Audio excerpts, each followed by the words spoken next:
Hello viewers, আসসালামু আলাইকুম। বগুড়ার বিখ্যাত দক্ষিণায়ন নামে পরিচিত অ্যাডওয়ার্ড পার্ক, বগুড়ার পৌর পার্ক, ঢাকার রমনা পার্কের পরই স্থান ছিল বগুড়া অ্যাডওয়ার্ড পার্কের। সাতমাথা থেকে মাত্র 2 মিনিট দক্ষিণের দিকে হেঁটে গেলেই দেখতে পাবেন এই পার্কটি।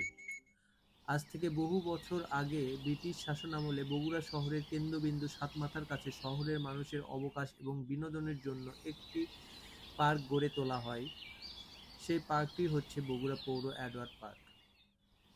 ব্রিটিশ রাজা সপ্তম এডওয়ার্ডের নামে এই পার্কটির নামকরণ করা হয়।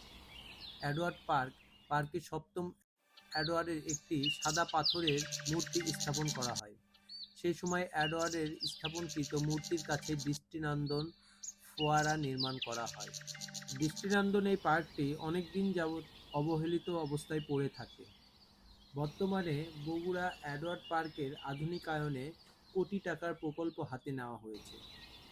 এই পার্কে রয়েছে বাচ্চাদের খেলাধুলা করার জন্য বিভিন্ন খেলার সামগ্রী।